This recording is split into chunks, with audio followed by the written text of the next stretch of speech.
Hopefully, we are live. Good morning, everyone, and welcome to the Daily Whatever Show. I am Dana DuBois, and today is Thursday, which means it is Fine Feminist Hour here on the Daily Whatever Show. So I am hosting without Lawrence, and I have my fabulous guest with me here today, Andrea Hoffmann. Hello, how are you? I'm crazy this week. I don't know. I can't believe it's Thursday. I can't believe it's almost March. Time has no relevance to me anymore. It's craziness. Oh But my I'm gosh. so excited to be here. Thank you for inviting me. I really appreciate it. Of course, I feel like this has been such a long time coming. I've been reading your work for a while, and I reached out to you like it feels like 1,000 years ago. I think it was actually like maybe 3 or 4 months ago. Right? It could have been About a million years. It could have been last week. We don't know. we don't know, but I'm so thrilled that we were both finally able to make this work because I love reading your work, and my favorite part about podcasting here on Substack is finding a writer and being like, "Hey, let's say hi. Let's come on and have a conversation." So, thank you for indulging me and for being willing to come on. I should also tell you in our audience that this is my first time setting up and running the StreamYard. Lawrence is the keeper of the StreamYard, the tool we're using. And so, if things get glitchy technically, blame me, and I'll apologize in advance for you being kind of the test subject as we're learning. But I think everything is working great. I am going to go ahead and open a browser here with the chat so that I just want to connect and make sure everything looks good. And I'll need to mute the audio so we don't get duplicates. I'm going to say hello in the chat. And while I'm doing that, Andrea, I would love if you could introduce yourself to the audience and tell them what they need to know about you before we jump in and get started. So my name is Andrea Hoffmann. I've been a writer forever. It's actually terrifying to say that I've been doing this for 3 decades. And that I clearly remember things from 40 years ago. Like, these things are crazy to me because I still in my brain feel like I'm 26. My knees disagree with that, but that's how I feel. I have 2 daughters, one in college, one in high school, which they are endlessly amusing and frustrating and all the things that motherhood is. I am married to a saint, 90% saint, 10% not. But I've been It's a married to good him ratio. 23 years. Yeah, I don't know how he puts up with all the estrogen in this house. I have started my Substacks. I have 2 Substacks. I have What Are the Chances, which is my original one. It's all personal essays. I started it on a lark. I had never heard of Substack before, and I've always written for clients and never for myself, or at least the things I wrote for myself, I kept to myself. Yeah. So about a year and a half ago, I came on Substack and I put out, a couple of essays, and I could not believe that anybody would click subscribe. It was like the craziest, most Right. wait, people are allowing me into their inbox. What? Are they nuts? So that was Right. really, really cool. And then, I've been growing since then. And what happened is I originally came in there because, I'm a midlife woman going through all the things, and I was writing about a lot of that. But I was Yeah. finding that I was attracting a lot of men, and I wanted to talk more about nitty-gritty female stuff, hormones, and all that stuff. So I Right. actually spun off into a second Substack called Can We Talk About This? Thinking the men wouldn't want any part of that. And surprisingly, some of them came over there too. So God Oh my bless. gosh. All right, that's great. But, Did I do try to focus more on the female-oriented stuff over there. Right. Do you think they came over to harass you or to learn or something No, else? they're amazing. They're so Good. supportive, they're so nice. They ask genuine questions. Mm, They give the pieces to their wives and daughters and sometimes granddaughters. It's very interesting because I do have several men who are older than I would yes. expect them to skew, who Yeah. maybe not been exposed to somebody who's talking so honestly and openly about this kind of stuff. So I think Yeah. they also are like, oh, my wife's been going through the same thing. So maybe I'm helping them make a little bit of sense of the craziness that goes on when all our hormones Right. are wacky in puberty too. so it's been really, really interesting, but they've been super kind, super nice. Most people I think on Substack are pretty civil. At least that's been my experience. I had to block 2 people the other day because I don't know, I somehow aggravated someone by talking about fiber in my breakfast, and they like I left saw it. that. I saw that this morning and I was like, fiber? That seems Right. so neutral.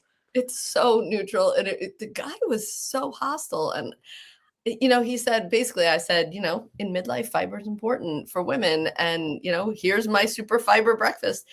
And he commented like, you don't need fiber, that's a hoax, you're a liar, whatever. Fiber's unnecessary. Oh And my I'm God. you a menopausal woman, and he's like, I'm a doctor and you're a beep beep beep. I was like, what? Okay, sir. Okay, okay. You And can't you need, predict it, you just did can't you do predict. the mom thing? You need to take it down like 10 notches, sir, or you need to get out of here. Yeah, We can do this the easy way or the hard way. I'm like, what is wrong with you? You need to really go walk in the sunshine or something. Touch grass, sir. Yeah, Oh my really, gosh. for real, it was crazy. It's so interesting hearing you introduce yourself because everything you're saying, I'm like, uh-huh, uh-huh, yep, yep. And I think perhaps that's why I like your writing so much. I also have 2 teenage daughters. Mine are a click behind yours. I have a senior in high school and a sophomore in high school. Yes. I You're in the also, middle of it, the college searching, the crazy. girl, Oh, she just last night got another acceptance and a pretty large scholarship to one of her top choice art and design schools. amazing. Like amazing fun fact here, if you have like creative kids as I do, like art schools cost a goddamn fortune. They Oh, have money.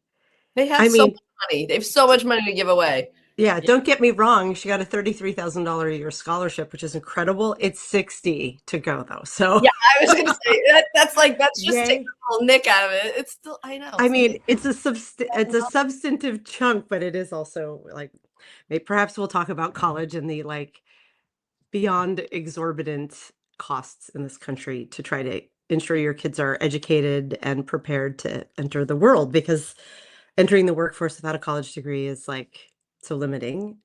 But then the costs of going to college and entering the workforce in excruciating debt is It is, and you know what? I do it's a lot of writing for financial services companies, and oh a lot of the focus is on these millennials and Gen Z and how their philosophy or their demands when it comes to total benefits packages in their careers really different than it was traditionally because oh they need help paying off their student debt. They need mental health, allowances. They need, yeah, different things than just a 401k and 2 weeks of vacation. It's a different ball game, it and it is. becomes a retention problem for a lot of these companies. So it's interesting. We could talk about that for a million We years. we could, and we could also talk about the fact, well, first of all, that I need to give my dog one of these because she's about to act up. Come here. Let's see if we can get Kira on camera. Come on up. There she is. Do you see Oh, her? we She is. She's disruptive sometimes. Today she's being feisty, so she'll just get her. This is my running joke. We do not have sponsors on the show, at least not yet, but I'm always like, Nature Naws. Someone needs to pay me from Nature Naws because every day I present these treats because she loves them. Any other treat is too exciting and she will go bury it and then it's gone. But those they keep her busy for a while and she loves them. But I also I have a day job where I write market somewhere around that space. But I'm here on Substack doing what I really love doing. And I imagine that you are in a similar spot of like, situation. Yep. if only this could Yeah. be what I If do someone full could time. they could just pay me to read Substacks all day. I would be awesome at that job. I would Oh be the my God. best. Right. Paid to read Substacks would be amazing. I would be Read happy them to all get paid to write and read and podcast on Substack. It is a massive, I was going to say time suck. That makes it sound negative, but it is this like I'm newer than you are to Substack. I came over just about a year ago, but the Daily Whatever show started at the end of April, and that's when things really started picking up. Lawrence and I came over together. You were talking about remembering things from 40 years ago.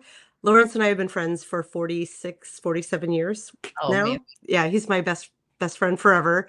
So I hear you of It's having those. crazy. We're like, "Oh, that was 40 years ago." I'm like, "Why do I remember that? Right. How is this possible?" And I don't know if you're feeling this as well, but I feel like at this stage of life that we're in, we're both Gen X, right? I'm assuming by our Yep. similarities. There is this sense of meaning that is both delightful and exasperating, where there's this sense of like, how much time do I have left to put forward the work, the good, the like what I Yes. want to be doing with my rare and precious days? Yes. For me, at least, it's creating this sense of urgency that I think comes through here on Substack. It's why I wake up at the butt crack of dawn here on the West Coast to do this show every day, Mhm. and why I write in addition to the parenting and the day job and the home and the pets and all the things. Things, Do yep. you feel that sense too? Because you write with such passion. I, when I turned 50, I Mhm. had this moment where I was like, I am I am 50. Like this this isn't any kind of birthday with the 0 at the end is kind of a Right. reckoning for me where I kind of take stock, but 50 hit different and I was like, Yeah.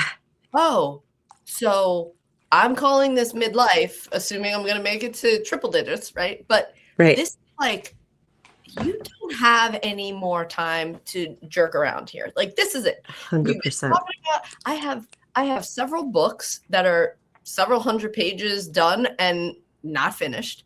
I had children's books that I wanted to write. I when I turned 50 that summer, I wrote 2 children's books. I had them illustrated and I put them out. Like I was like, that's it. Oh, that's Done. beautiful. See, This is my you're birthday such gift a to myself. Like I'm like, mm-mm, I'm doing you're it. yeah, you're such a multi-hyphenate. That's such a Gen Yeah, X attribute right. where you're I know. like, It's I so didn't know bad. that about you. 2 children's books. What are they about?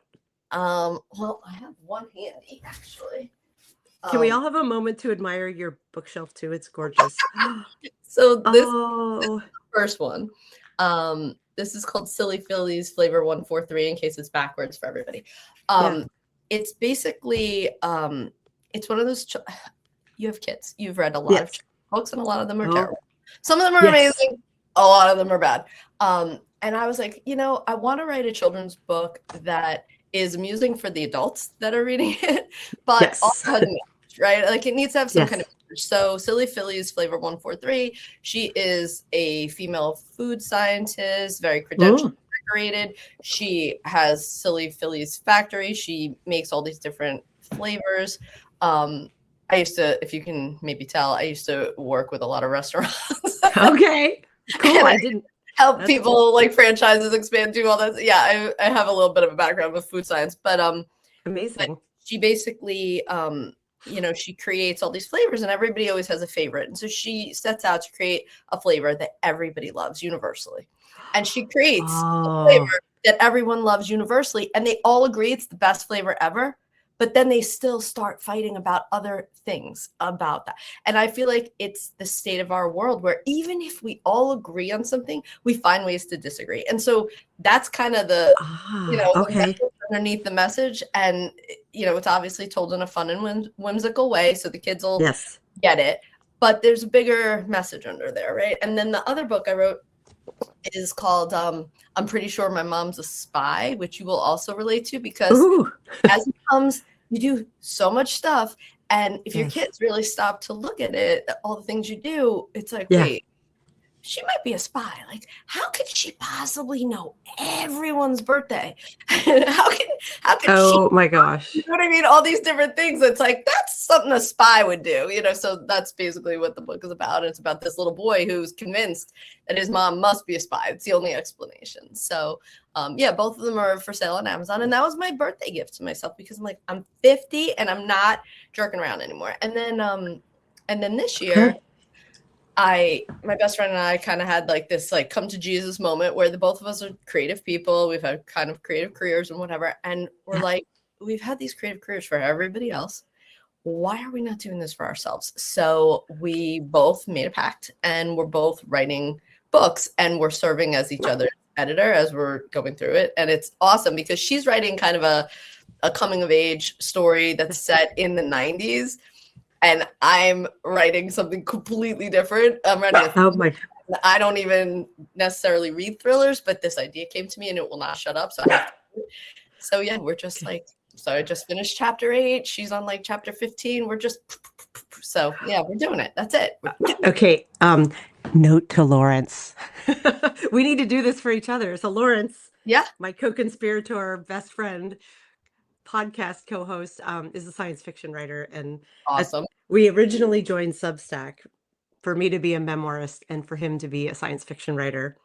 The world is Yes. on fire, and we've spent so much of our time trying to right some of the political and social cultural wrongs out there that I don't think Lawrence has written a chapter in a very long time. And Lawrence, you don't know this yet, but this is so interesting that you're talking about it now. And I don't believe in coincidences sometimes when these things happen. My one of my other best friends, Liz, who I founded a music website with back in the aughts here in Seattle called Three Imaginary Girls, came over last night, and we are going to write a book. So we were the two of us and our, chat GPT bots were like blurting these ideas and trying to come up with the central thesis and the pitch and like how the chapter outlines would go. And I'm like, oh my God, accountability in doing this when there's so many other things. But you're doing it. I'm You have a doing day job, it. you have two Substacks, Yep. and you're writing a book. I don't sleep. I mean, something's got to give. I Right. think I slept for 4 hours last night, but I think that was because I had too much caffeine. Like, it's not really because of anything else work related. I don't feel stressed around work anymore. Good. I think that, excuse me, I think that that's another thing that I've come to in midlife. Like, I'm no one's on an operating table. None of this is life or death. Right. I will manage these deadlines and I will get it done and I will chunk down the big scary things into small pieces. And I try to instill this in my kids because my Yeah. older daughter who's in college, she's in the honors college at South Carolina, and she is my Nice. straight A 4.0, like type A, Oh, involved in everything, editor of this, blah, blah, blah, whatever. yeah. She's very hard on herself. And raising a kid like that, I'm always trying to be like, you have to calm down. Like, it's okay if you get a B. It's okay if you get a C. Yes. It's okay if you get an F. Like, it will be fine. I'm actually reading a book right now. It's all about the overachievement culture that we kind of proliferate with our kids, especially if you live in a place that has a high performing school district and things like that. Yeah. And a lot of the girls especially feel this constant pressure, whether it's pressure about what they look like, pressure about their grades, Yes. pressure about their sports, constant pressure. And especially these firstborn girls that already are going to most likely be kind of type A overachiever, perfectionist, people pleasing people. And Yes. I'm always like, and the other day she said, she had taken a school trip, Okay. which she loves. The out of the classroom learning is awesome for her. She's a kinetic learner. She likes to Yeah. be hands-on. She's in this archaeology class. They went to an archaeology museum and they did all this stuff and it was fabulous. Great. But she missed 2 days of school because of it. So she was trying to catch up. And between the sorority and the soccer and the being the editor of the magazine and writing, she's got a internship at the communications department, all of that stuff, plus catching up on the schoolwork. She was super stressed. She's like, I don't know, I feel prepared for this test. I don't know what's going to happen. I'm like, you're going to be fine. It doesn't matter. Right. Does not, one test doesn't matter. And she ended up doing well on it. And she called me up and she goes, well, I got a 96 on it. I'm like, why do you sound depressed? She goes, because I really think that I need to fail something at some point. And she recognizes it because Oh she's my scared God. of failure, but she kind of knows she needs it so she can see that the sun will rise tomorrow. Oh my God. It's Yeah. interesting to watch it, I don't It know. is. And it's so interesting as a mom, as a parent. I know that we've got lots of folks in the chat who I'm sure are dads also. Um, it's so interesting to watch your child or your children and to try to determine what it is they need. Mhm. Because my kids do pretty well, but they need the other encouragement because they're like, I got a B minus, it's fine. And I'm like, no, no, you getting a B minus in a subject where you're putting out your best effort and you like, my daughter is not good. My eldest is terrible at physics, and I put the art kid at a STEM school, which was mean, but she's a senior now, and so she's in calculus, she's in advanced Oh, physics, um, shudder. and yeah, and it's this tiny private school. It's a long story, but I recognized that she needed to be challenged more when she was in 8th grade, so she's there, and I am more proud of the B that she got in physics her junior year than any of her other grades because she worked her fucking ass off. Yeah. And yeah, colleges don't love to see, I give us maybe even a B minus. Colleges don't love to see that. But also, when she went and approached teachers for letters of recommendation, her physics teacher was the top of the list. And Amazing. he accepted her, like they only take so many students to write letters of recommendation for at the school, and he picked her because So good. she worked her ass off for it, right? I'm like, you're good. You have learned so much more about what you're going to need in life by that kind of determination and resilience Yep. than by your A in English, which came pretty easily. Mhm. But that's it. Like, it's taken work to get her to be that person. You know what Yep. I mean? Like, you have to, like, being a mom is a 24/7 calibration. It's a 24/7 doubt fest. You think, "Oh god, Yes. is this right? Am I doing the right thing? Is this where I push or is this where I pull back?" Like, what so Yes. you want them to achieve to their potential, but you don't wanna burn them out and all the things. Right. My It, younger daughter had a similar situation with her, honors history class. The teacher was a PhD candidate, extremely smart woman, but she treated this freshman class like they were a college level class and they weren't. And she was asking them to write essays about things that, honest to God, I didn't even understand what she was asking. Like, ooh, I popped it into ChatGPT. I'm like, can you put this in regular English for me? Because I don't know oh what my she's asking. God. For real, for real. I really did that. And Yeah. we could not navigate that class with her. She just struggled through it. There were tears. It was a nightmare, but she persevered. And I have to say, she finished the year with a B and a letter from that teacher that was so awesome that my daughter printed it out and she keeps it in her Oh, scrapbook and she reads it over and over again because the teacher's like, I know this class was so challenging for you, but you oh did. my God. And even Yeah. if your grades did not reflect your effort, you showed up in class every day and you contributed in the way you could. Yes. And for that, you should be proud of yourself. And I'm like, you won, Yeah. that. And she even said to me, she goes, Mom, I think I'm a better writer for that class, even though it was so painful. And I'm like, hey, it's like muscles, you have to tear them Yes. in order for them to grow. This is exactly what's happening. Like, it hurts a little, but you're going to come out the other side better for it. You're probably not going to be a history major. That's okay. Right. It's okay to figure out what you don't want to be Right. filling your life with as an Yes. adult, either professionally or leisurely. So great, Yep. you've checked that off the list. Yep. Um, I'm gonna talk more about parenting daughters in a minute. But before we do, this segment, this Fine Feminist Hour segment on the Daily Whatever Show, this is new. I think we're the third or fourth one now, losing track of time.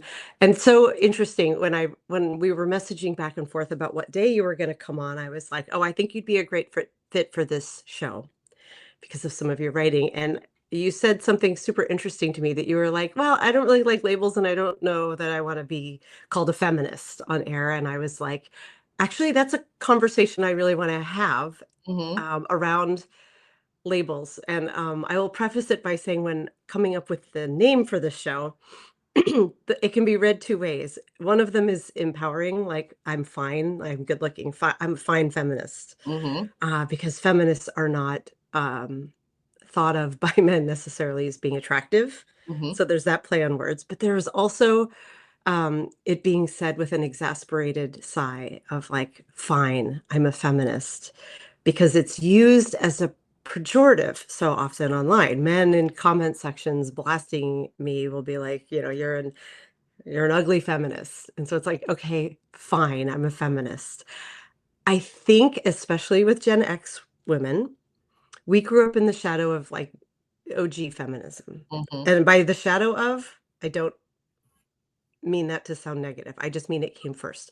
Yeah. Because of those first angry feminists, we had a life that was unprecedented for women in the US, where we had all the career opportunities kind of ahead of us. At least I felt that way going off into college, like major in anything you want. Women can do anything men can do. You're going to go to college and have a career. There was still an expectation, I think, of like you're going to get married and have kids. But for so many of us, it happened a lot later. We had more sexual partners because there were birth control pills, there were credit cards and car loans and mortgages we could have in our name. All of these things that were Bills to pay, standing on yeah, the right? shoulders of those first women, right? We're forever in their debt. And also, we watched them, and a lot of the tone of it, of course, was abrasive and it was loud because it had to be. Forgive my dog, she's acting up today. Because they were fighting so hard for things we should have had, right? Yeah, they're And pissed. s and so some of us, echoed it, but some of us, and I include myself in this as I was younger, were reluctant to take on the word because it had sort of an ugly tone to it, right? That you were like, "Well, I don't wanna burn my bra and not wear makeup," or and and it's been very interesting, so that's the first thing I wanna say of, like, it's okay to not like the word. I'm a word nerd, and with the show, I'm trying to take that word back in a Mm. way, because I can tell from the way you write that, of course, you believe women are equal Oh, I'm people pro who woman deserve all the equal way. rights. Yeah, of course. And what I'm so I'll pause there for a minute. I have more to say, but I don't want to monologue. What do you hear when you hear the word feminist that makes you be like, yeah, I don't know about that?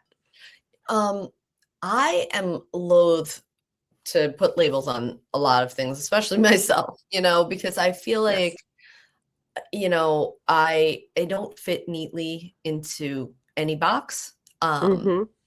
I feel like, my candidate never runs because my candidate is never one of the extremes that is up for, promotion from whoever's promoting them.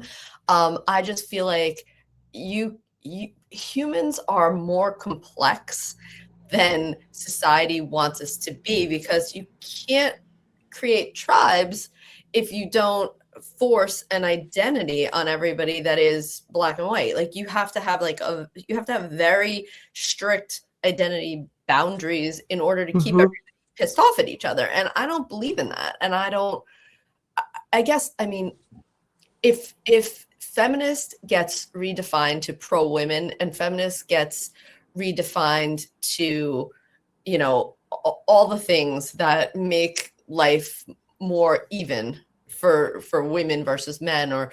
whatever's going on in society, I'm all for that. But if it's going to be just something that gets people to argue and be pissed off because they're jumping to conclusions or making assumptions, I don't want any part of that. I want to Yeah. be able to be amorphous and unlabeled. That way I can flow in and out of conversations more easily without all the preconceived ideas around what I must be because I identify with this label. Does that make sense? It totally makes sense, and it's so Gen X, isn't it? I Of think it like, is. "I don't wanna be labeled, man." Yeah, right? Exactly. Yeah, like, This I girl, can I don't need a label. right, I'm just like me, man, and I am using gendered language, but, it's an expression, right? I am who I am, and it doesn't neatly fit in a box. Um, yes, I agree with you on that, and I think the reason I'm leaning in heavily on the word feminist is because I'm watching our culture rolling back the rights that we all, you, me, women our age, um, got to take for granted, right? Um, and I am seeing people like Erica Kirk and Barry Weiss and Nick Fuentes take the word and make it a pejorative and make it be like, um, you know, women shouldn't be, if you pause there for a minute, feminist has already been kind of sort of, I think, adopted by that side and seen as a negative for years because it was associated with if you're feminist, you're therefore anti-men. And I am trying to take back, Yes. yeah, take back that definition of like, absolutely, not, but I'm anti any man who doesn't believe that I have absolutely equal rights as a sentient individual Well, moving through this world. can't two things be true at once? Can't you be Yes. pro-woman and also pro-man, so long as the man isn't anti-woman? Like, can't Yeah.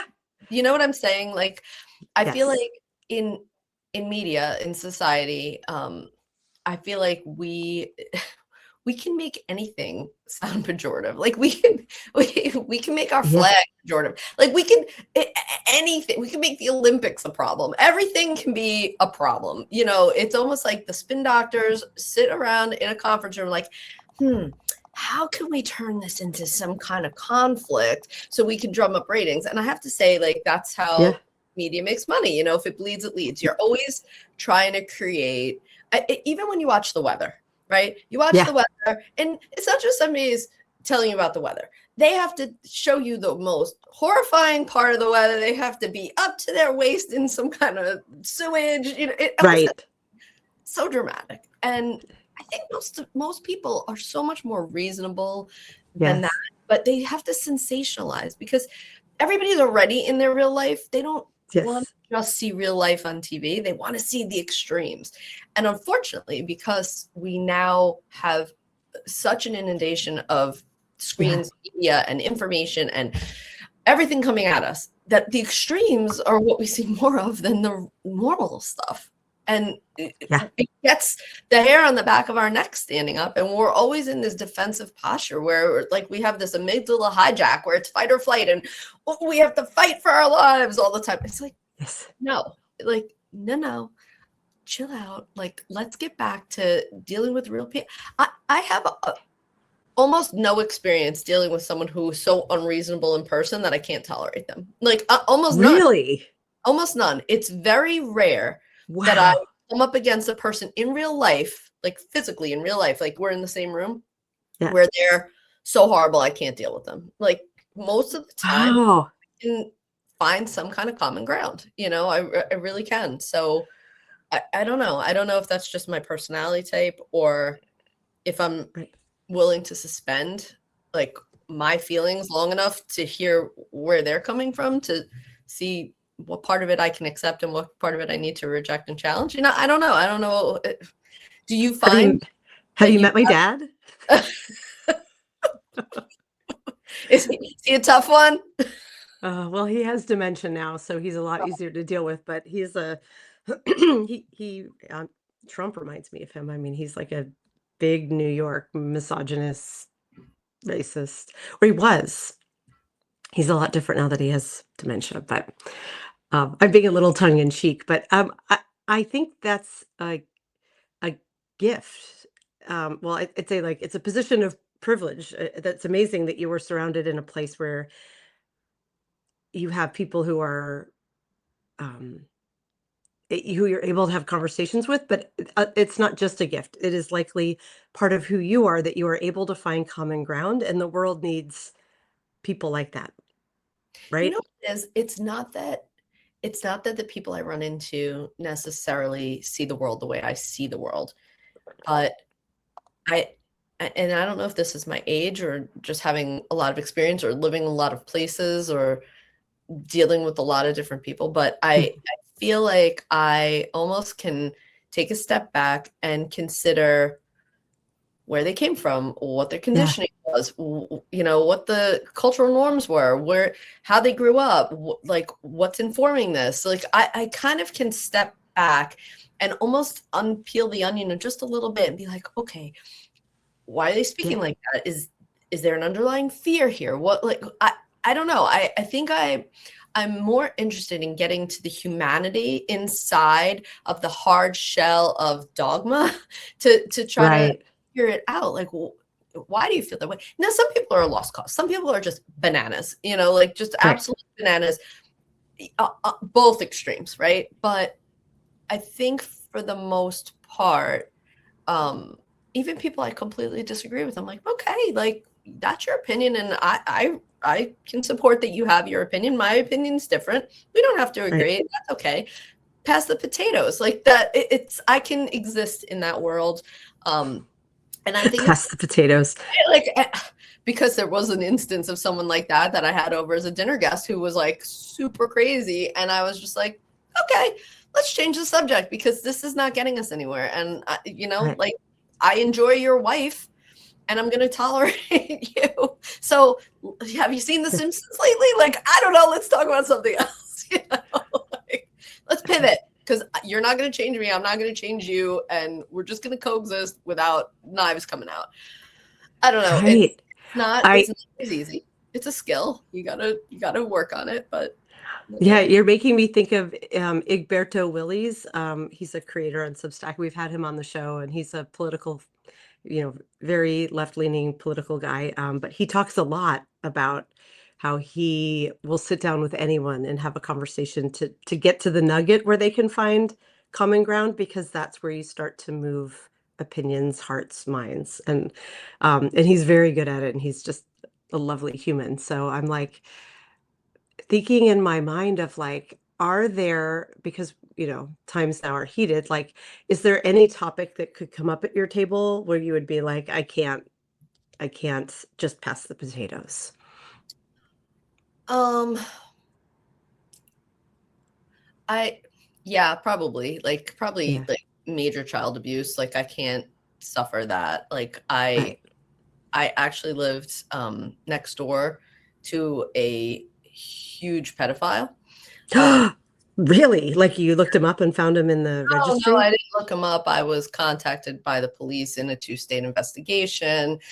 Because Oh. yeah, it's a whole very long story, but essentially, I did not know that this was going on, and I'm writing a book about this because the details are so insane, but suffice it to say, Wow. I ended up living next door to these people for 10 years, spoke to them every single day.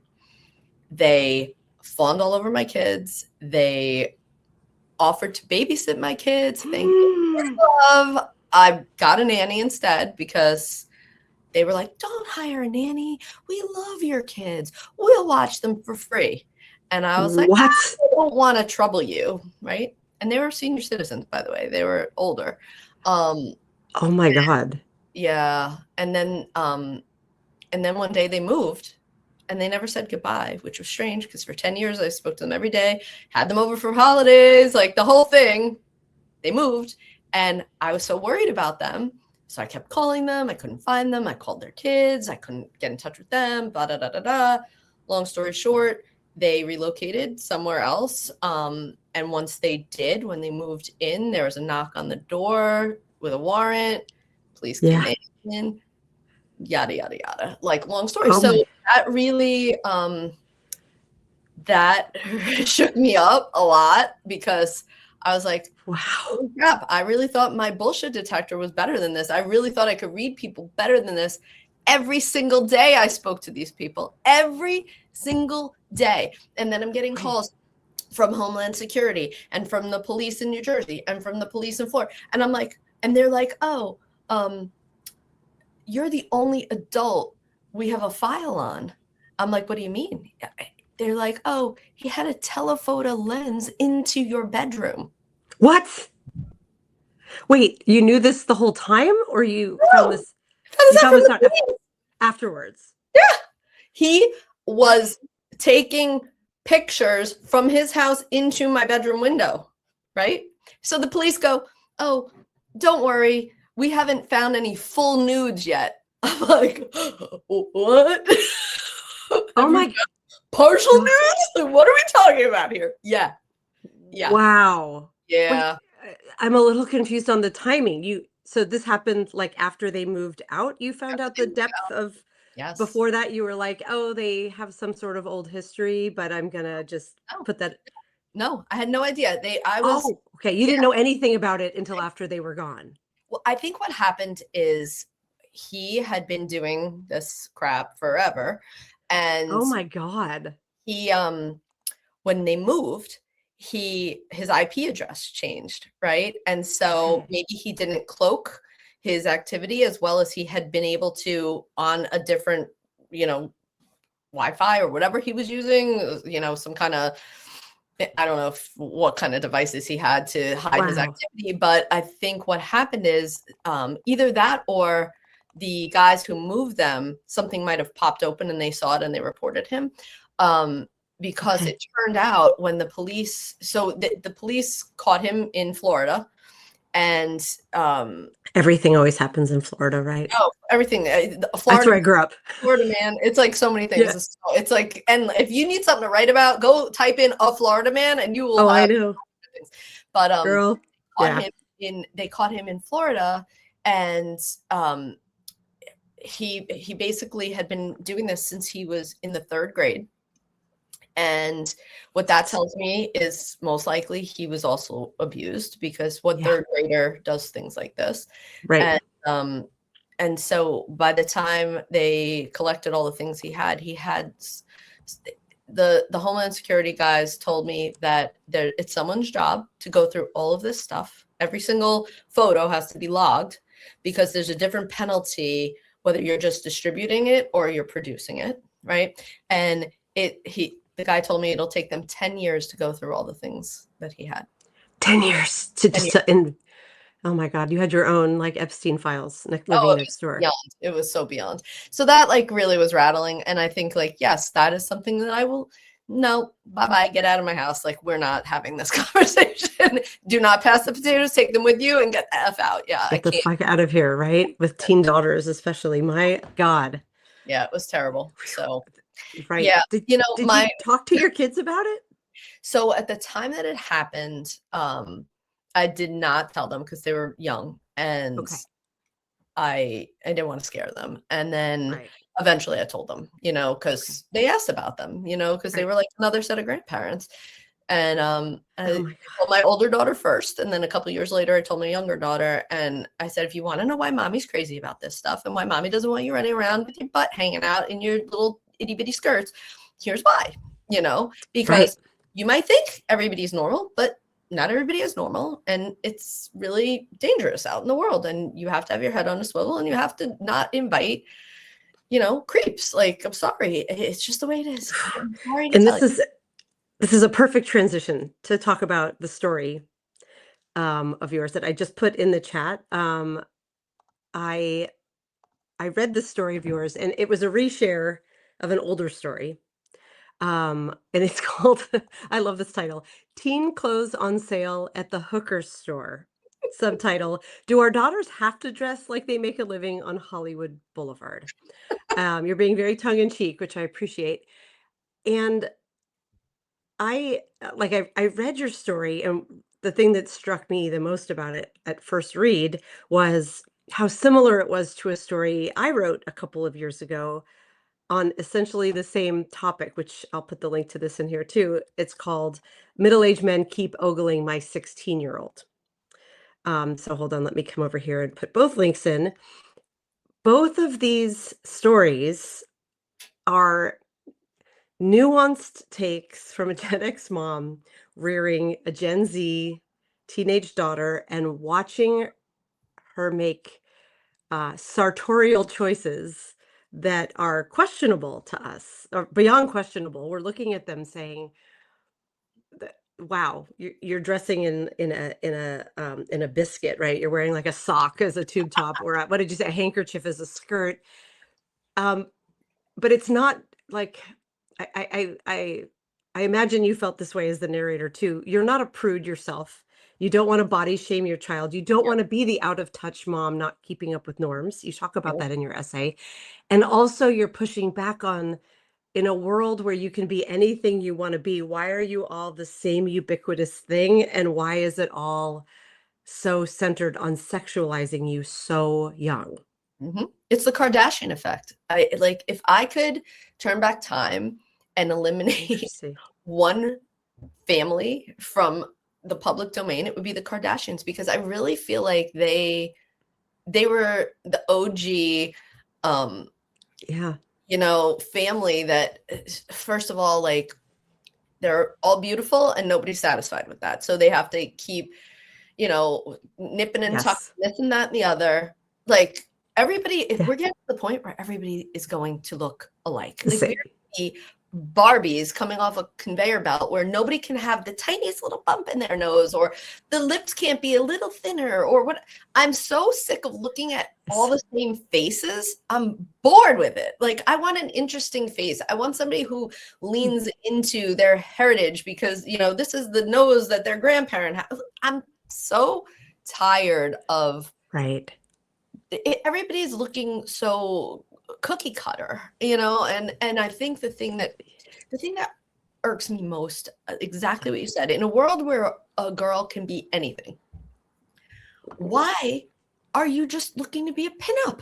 Why are you debasing yourself to that? Because let me tell you what, the problem is that this is starting so young. If you go into a Yes. Sephora, you are overrun by little tweens trying to get the $75 like peptide moisturizer. Girlfriend, you still Yes. have collagen. You don't need this shit. Right. You haven't hit puberty yet. It's so funny because yes, my kids have been obsessed with Sephora for a long time. Mine are 15 and 18 now.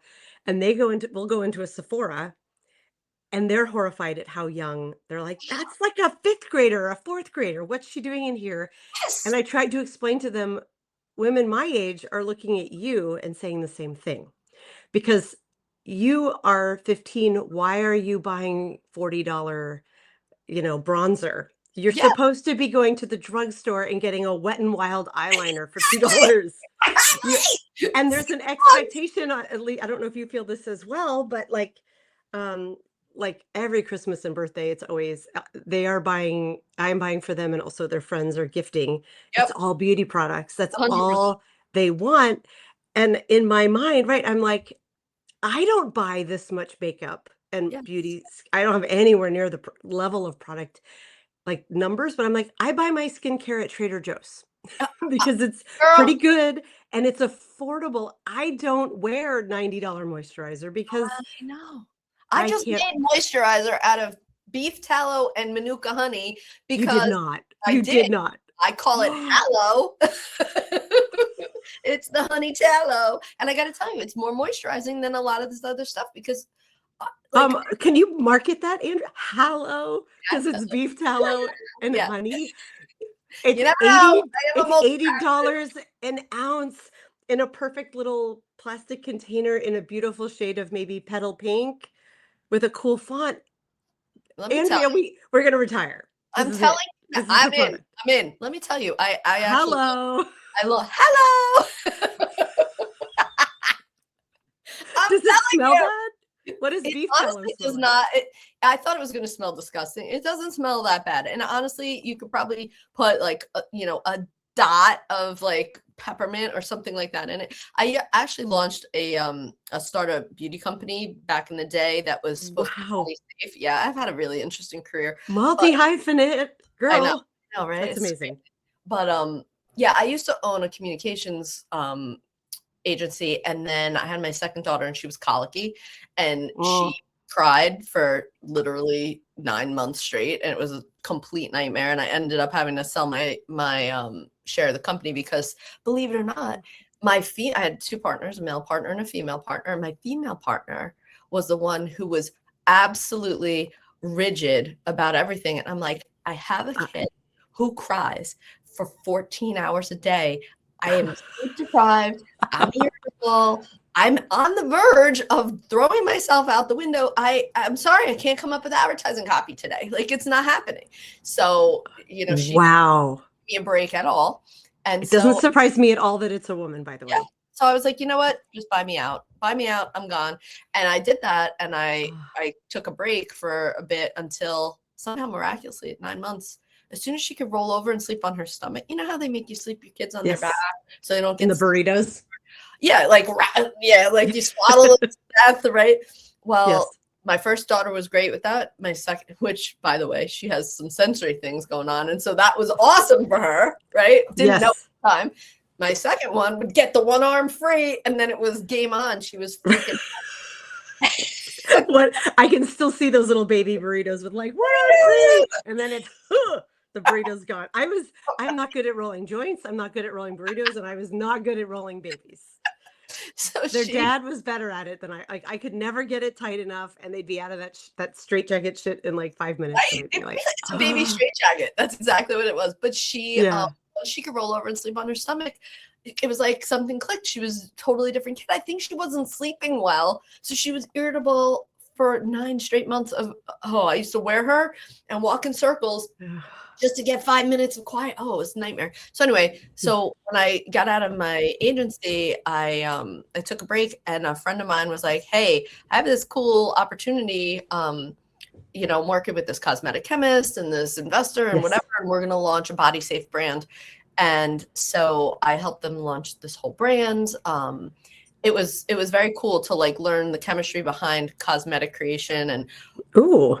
on and the mafia of different large chemical manufacturers and what they will and will not allow and how they shut you down if you go against the grain. And it was actually quite wild, but it was cool, and it taught me a lot of things. So anyway, long story short, I just concocted this beef tallow and honey, moisturizer that has been amazing. My skin, I'm using it on my hands because I'm so dry. It's so cold and dry, and the Yeah. food's, and I have to tell you, and my kids are out there buying like Haley Bieber's $90 0.25 ounce BS Yes. nonsense, and I'm like, what the hell is My going on, skin's itching now because it's dry, and you said that, and I'm like, "Oh, just." right? I, um, in my mind, everything we're talking about, this is all feminism, and this is what's confusing about feminism in my mind, and I think both of our essays, tackle this from different angles of, right, feminism is supposed to be women can do and be whatever they wanna do and be, and also why are they choosing these things that, Yeah. with the wisdom of age, we can see are doing harm? And this is what I mean by harm, and I've tried to explain this to my kids. Well, there's 2 things. One is once it becomes a norm, it becomes a norm. Like back in the day, like many, many, many years ago, like makeup wasn't a norm. Shaving wasn't a norm for women until the 30s. But once the marketing folks were like, we could sell more razors if women were ashamed of the hair on their legs, it took off. And it now is a radical political statement as a woman to not shave one's legs. To go to the beach unshaven is signaling that you are a dirty hippie or a feminist in the bad way, right? You're not dateable, you're not fuckable by men if you do that, because that norm is a norm now. To show up for a job interview without makeup and hair done, you look unkempt because it's now a norm that you have all of these things on. And what I see in younger women is it's now a norm that you are using at a minimum lip plumper, if not lip fillers. You are getting Botox from the time you are in your early 20s, so you never have movement in your face. The Oh, eyelashes, I did that once. They looked really pretty. It's like $200 a pop every couple weeks to put those fake lashes on. And so I'm like, it's both a norm, and so, like, we were watching some content creator on YouTube who my kids like to watch, and she was beautiful, but I'm like, "Wow, like, look at the spider lashes, look at the shape of her lips," and my kids are like, "Well, she wants to do that, it makes her feel good, you can't say anything. That's that's the that's the whole patriarchy, mom, or you're judging her," and I'm like, "It's okay to have judgment," because I look at her face and I see thousands of dollars yes. and I see the fact that if you don't do it and you wanna be a young woman talking to other young women online, you're making a statement now instead of these women being the exception. So it's like twofold of like, it's not simply a neutral singular choice. If you're like, I feel better about myself if I have mile long eyelashes on. It's, look, I'm signaling that I'm doing this. It's Mhm. now a norm, so the expectation is on you. It comes with an extraordinary financial and time cost that men don't have to bear. And also, nearly all of those trends are making women look more childlike, Mm, right? Like we have fuller, pinker lips when we're children yep. because that's how nature works. We have the long lash, like, batting thing, that's a very, like, alluring little girl aesthetic. Yeah. And how to like, those are the things that I will gently push my children to of, like, and of course, the dressing like a sex object, dressing in these very, very tiny clothes, um, yeah, you are putting yourself in potential harm's way. And how do you explain it's your body, your choice, but there's Yes, an army of men out there who don't share that belief with you, who correct. could harm you. And this is the thing that I think is so important because Yeah. this is happening so young. Listen, Yeah. if you're 20 and you wanna walk around the beach in a thong and that is how you feel comfortable, Girl. you're 20. You're an adult, make your own choices. You hopefully can deal with whatever comes with that choice, but Yes. when you're 12 or 11 and you might be an early developer, Yeah. you are still so innocent that you don't know why women are doing this a lot of the time. And it is to attract the male gaze. And it is this peacocking that goes on. Right. Ironic because in the rest of nature, it's the male that's usually the pretty couple, Right. right? But for whatever reason, we signed up for this crap. But I think what's so tragic is some switch flips and it's switching younger and younger where girls like I was a total tomboy when I was a kid and I wanted to play sports and go fishing and dig in the dirt and build Right. bike ramps and do all the things, right? And I watched it with my sister. My sister's 10 years younger than I am. And I had the benefit of watching her. When she was 5, I was 15. By the time she was 10, I was 20.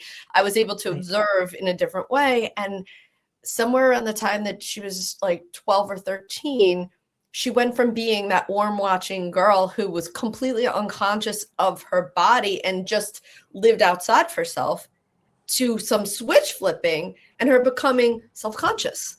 And Yes. what happens to all girls, and the marketers are brilliantly capitalizing Yes. on that younger and younger because they have social media to push at these kids and the algorithms are smart. Oh, They you've have. watched something for 30 seconds. I'm going to send you 100 more things just like that to keep you in Yes. trance. And then they have, the mob mentality of all their friends. Well, they got this thing and now I need it too. And yada, yada. And next thing you know, Yes. my niece is 8 years old with a mini refrigerator in her bedroom where she can keep her Yes. cosmetics cold. I'm like, Oh my what? God, my daughter has one of those too. We got it for free. They believe I was like, "Do you want this?" And she was like, "Yes."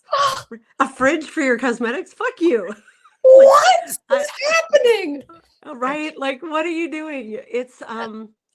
It is and when you're saying like, why does this happen? Why is it happening so young? The thing I've been really mulling because I got like an essay cooking about this. I can't take it out of the context of the Epstein files and the culture that our kids are coming of age in right now. And, Lex Wexner, I don't have his name, I think it's Lex Wexner, the head of Victoria's Secret, the man Mhm. who for decades, heavily in the Epstein files. And I don't know about your girls, but mine started getting into Victoria's Secret through Pink, Pink. Yes. Such age a 8 or 9. right? It's They such they wanted yeah. right into the sexy stuff.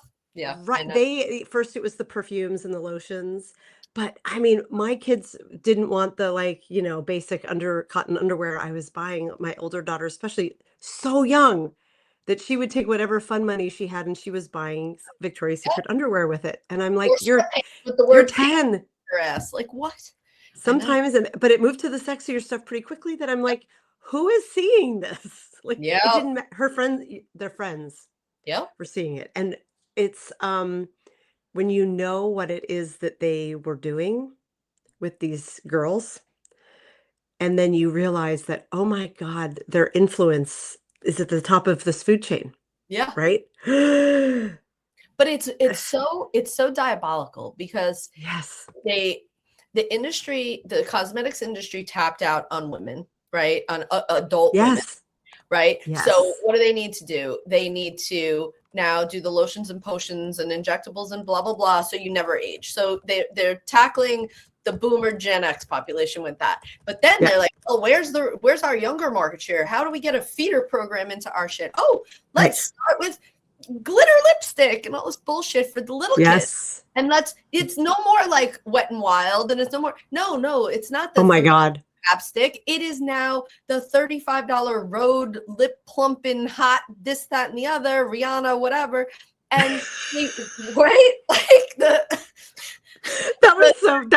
such a mom thing. Rihanna, whatever. like, That was what very is funny. happening? Like, I can't. And they work them into this because they want to capture more market share and they want to build loyalty younger. Younger. And it's Yes. just such a despicable, diabolical marketing play with Yes. zero concern about the chemical load on these children in their young bodies as their endocrine systems are immature and they're still developing. And you're loading them up with estrogen mimickers and all this bullshit. Like, I could just, my mind could explode on this because the average Yes.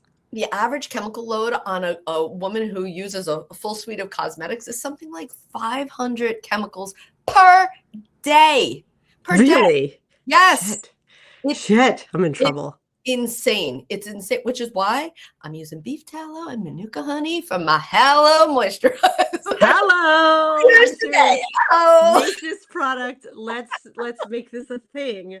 Oh my God. As you're saying all this, by the way, you know where I bet the Sephoras and the Victoria's Secrets got the idea? It's from cigarettes. Remember when they were marketing those to kids? oh Like my to God. our generation, the Yeah. the camel, the little cartoon camel. Yep. They With can't do that. all the subliminal, sexy ladies in the cast Yes. with that Oh my God. college. It's like, oh, look, there's a subliminal naked lady in the camel's leg. Right? Right? And I was so excited when I found that. Oh my God, that was just deep memory. Thank you Right? for Core memory. core memory in early advertising. Um, I could feminist killjoy out about these subjects all day long. We are at the top of the hour though, and when folks are in their first visit on the Daily Whatever show, there's a question Lawrence and I always ask at the end. Oh God. No, it's fun. It's fun. And you're like, I already know your answer is going to kill it because you're like one of us. No pressure. It's a Gen X question. Yeah, yeah, yeah. No, this is not a hard hitter. The question is, what is the most Gen X song of all time? Like you're in a movie or you're watching a movie Oh. and the scene is set and it's like clearly Gen X focused. What's playing? Oh, it's definitely the Breakfast Club song. Yeah. Hey. Don't you forget about me? Oh yeah, 100%. Okay. Yeah, yeah. 100%.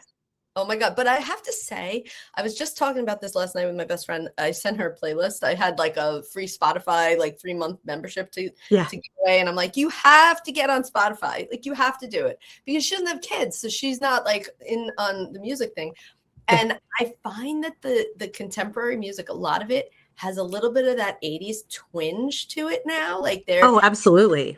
don't you hear it a little bit? I'm like, this could completely be a song from my childhood. And so I made her a playlist of all the songs that sound like they could be ours, but they're actually, happening in the last 2 or 3 years. She's like, this is Yes. great. I love it. Oh, that's amazing. I Yeah, would love to hear that playlist you made. You should share it with me. I fun. should also say we have a playlist. It's on Spotify, it's on Apple Music. Jason Odell, one of our whatevers, one of our regular folks in the chat. He's here today. Hi, Jason. He pulled together a compilation list of the songs that our guests have named. Awesome. And I need to go post.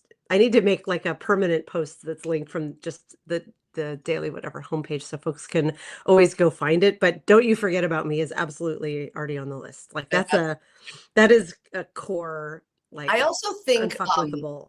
Mazzy Star's Fade Into Fade You. Into You. That That's later Gen X, but That yes. always makes me feel nostalgic for I don't know what, but it just takes me there. Oh, I just got goosebumps. Right? I love her voice. And do you know what's interesting? Our kids' age, love Mazzy Star. Like my kids have come and found that yes, they are into Mazzy Star, and maybe it was a TikTok. That's usually my answer of like why Yeah. something comes back. But yes, Mazzy Star, Hope Sandoval's voice is like, Oh, mwah. I know. She's just Yeah. I wanna hold the hands. Is anyone else singing that? And it would be a really dreary, uninteresting song. totally agree. That is a song that is like utterly carried by how gorgeous her Absolutely. vocal is. And like, I hate when they try to remake perfect songs. Like that's a perfect song. Do not mess with that. Do not think that you're gonna put your own spin on it. No, leave it alone. It's perfect. right. That would be a really interesting playlist, both extremes of that. When was a song unfuckwithable and someone covered it miserably and you were like, that did not need to happen. There's nothing new. There's nothing good here. Versus when did someone cover a song and make it better? So The much better. example that just popped up for me was the Fugees Killing Me Softly. Like Oh, a yes. thousand times better than the original Roberta Flack version. I think like I her agree. version is tender and it's pretty and she wrote the song, good for her.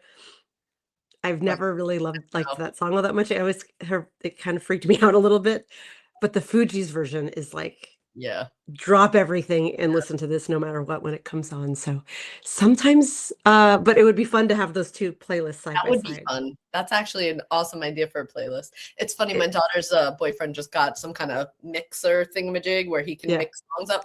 And so now we're having a great time trying to figure out like songs that have like a similar beat that he can lay one over the other, like old school DJ stuff, like Linkin Park and Jay-Z. Oh, okay. He made those work together. No, that somebody else did, Oh, the okay. numb. But I'm like, see how he did this? Yeah. There's Oh, okay. songs you could do this. So yeah, I'm trying to Right. Get good get at this. Entertain me with your mixes, young man. Make yourself of use. Oh my gosh, Andrea, thank you so much Thank you. This for coming was on the show. It's so great to finally meet you and to put your face and your personality behind your written word, which already bubbles with so much personality. If you are not yet following Andrea Hoffmann, please go subscribe, support the work she's doing. It's amazing. And fun.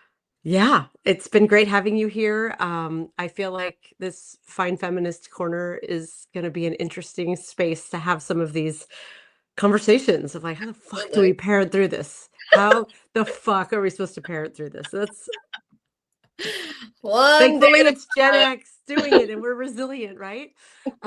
Thanks to everyone who's been here for this conversation. I have to do a shout out. Tomorrow is Fucked Up Friday. It is our weekly news recap that Lawrence and I turn into a friendly competition with our guest. And our guest tomorrow is Lev Parnas, you guys. Someone who been trying to bring on the show for forever. So he finally said yes. So he will be here tomorrow. Please tune in. It should be, I can only imagine what he's going to bring in for Fucked Up Friday. There's certainly been enough fucked up things happening in the news, and he is right at the center of it. So it should be a great show. We hope to see you there. And I hope you all have a lovely rest of your Thursday. Andrea, again, thank you. You are the best. Yeah, appreciate it. Take Love care. you all. Mean it. Bye. Um,